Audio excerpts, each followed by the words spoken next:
Let me tell you about ProHealthConnect.com. It's transforming healthcare payments, providing retailers a seamless process for over-the-counter and healthy benefit programs. By connecting retailers, health plans, and payment processors, ProHealth Connect creates one powerful, unified network. They empower independent grocers and pharmacies to accept health benefit cards without changing how they do business. With over 10,000 locations nationwide, helping more than 1.3 million people access the care and nutrition they need. Go to ProHealthConnect.com. Listen, all you New Yorkers.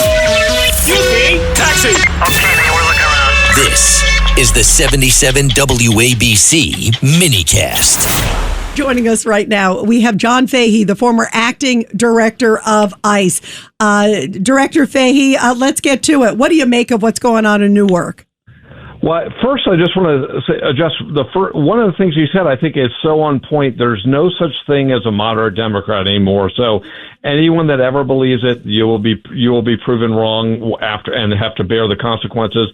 But what the real point here, I think the most important point is the governor of New Jersey really lit the match for these protests, quote unquote, on Memorial Day when she went there trying to enter this facility, although she has no right to go there to inspect it or anything else.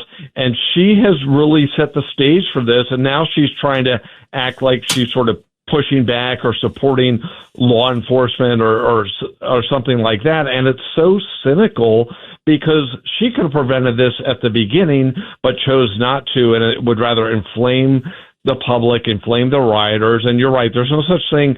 We never even heard the term peaceful protest until the Democrats started rioting so much in 2020. They coined the phrase because, my whole life I don't remember ever hearing that term because people assumed protests should be peaceful until the Democrats started, ramping things up in 2020. But yeah, things are really bad. I think one thing that's important that's going on is I think that we need to start arresting more people, and they did so. The FBI arrested that person, I think, yesterday, but they need to do more of that because all of these people that assault and threaten federal agents or law enforcement agents at all need to be not just arrested, but prosecuted and really serve significant sentences. How about also who's funding these? I mean, Exactly. Why are they not going after the people? Because clearly they have pre-produced signs. We have the ambassador here, Ophir Akunis, and I think about what was happening on college campuses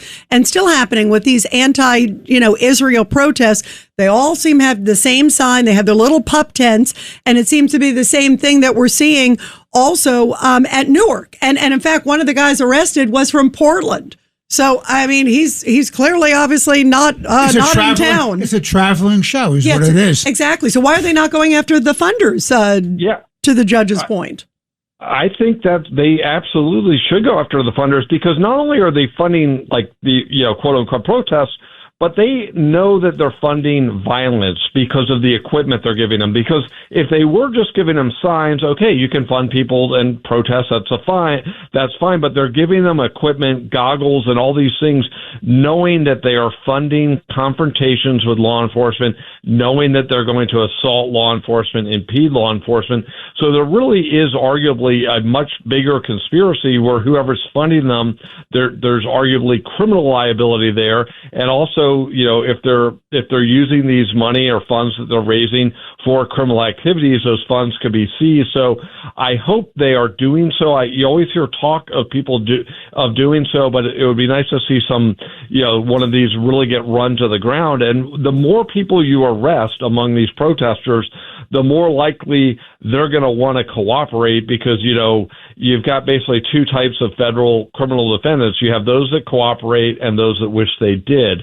So most of these people, if they're facing significant sentences, hopefully they'll cooperate about who's funding these, who's organizing these, because none of these are organic. And the fact that the media and the Democrats have to, continually pretend these are people outraged over something going on in the ICE facility, it's all fraudulent. Yep. No one cares about what was going on in the facility, there's no reason to think there's anything bad going on in the facility to begin with. Yeah, and the DHS says they're getting 3 square meals a day. They're getting, they have a nutritionist 24/7, dental. The list goes on and on. It's remarkable to see the governor with a straight face saying it's peaceful protest.